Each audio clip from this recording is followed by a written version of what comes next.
the ICC T20 World Cup for the second time. Ladies and gentlemen, Surya Kumar Yadav and Team India. Super സൺഡേയിൽ ഇന്ത്യക്ക് ചരിത്ര നേട്ടം. മൂന്നാം തവണയും T20 ലോകകപ്പ് ഉയർത്തി ടീം ഇന്ത്യ. കലാശപ്പോരിൽ ന്യൂസിലൻഡിനെ തകർത്തത് 96 റൺസിന്. ജസ്പ്രീത് ബുംറ കളിയിലെ താരം.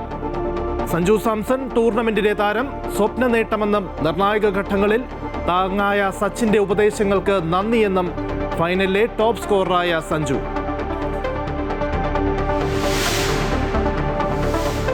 മുസ്തഫ ഖമനിയെ പരമോന്നത നേതാവായി പ്രഖ്യാപിച്ച് ഇറാൻ പണ്ഡിത സഭ. അംഗീകരിക്കില്ല എന്ന് ഡൊണാൾഡ് ട്രംപ്. എണ്ണവില 4 വർഷത്തിനിടയിലെ ഏറ്റവും ഉയർന്ന നിരക്കിൽ. ബാരലിന് $100. 8ാമത്തെ സൈനികരും മരിച്ചതായി സ്ഥിരീകരിച്ച അമേരിക്ക. 10ാം ദിവസവും കനത്ത ആക്രമണം തുടർന്ന് ഇറാനും ഇസ്രായേലും.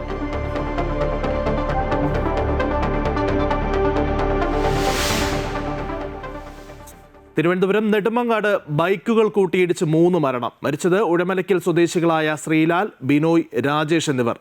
ഒരാളുടെ നില ഗുരുതരം. അമിത വേഗത അപകട കാരണമെന്ന് പ്രാഥമിക നിഗമനം. പാർലമെന്റ് ബജറ്റ് സമ്മേളനത്തിന്റെ 2ാം ഘട്ടം ഇന്ന് ആരംഭിക്കും. സ്പീക്കർക്കെതിരെ പ്രതിപക്ഷം നൽകിയ അവിശ്വാസ പ്രമേയം ആദ്യ ദിനം സഭയിലെത്തും. പശ്ചിമേഷ്യൻ സംഘർഷത്തിൽ വിദേശകാര്യമന്ത്രി എസ് ജയശങ്കർ ഇരുസഭകളിലും ഇന്ന് പ്രസ്താവന നടത്തും. രാവിലെ NDAയും പ്രതിപക്ഷ സഖ്യ നേതാക്കളും പ്രത്യേക യോഗം ചേരും.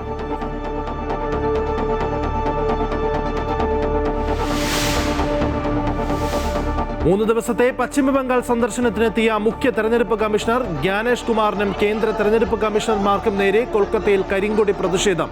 കേരളത്തിലെ സ്ഥാനാർത്ഥി നിർണയ ചർച്ചകൾക്കായി പ്രധാനമന്ത്രിയുടെ അധ്യക്ഷതയിൽ BJP കേന്ദ്ര തെരഞ്ഞെടുപ്പ് സമിതി യോഗം ഇന്ന് ഡൽഹിയിൽ.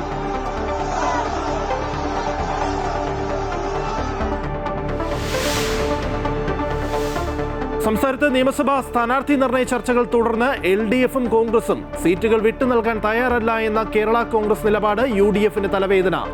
CPI സ്ഥാനാർത്ഥി നിർണയം പൂർത്തിയായി. കുടിവെള്ള പ്രശ്നം പരിഹരിച്ചില്ല എങ്കിൽ നിയമസഭാ തെരഞ്ഞെടുപ്പിൽ വോട്ട് ബഹിഷ്കരിക്കാൻ ഒരുങ്ങി കൊച്ചി ഗോശ്രീ മനുഷ്യാവകാശ സംരക്ഷണ സമിതി.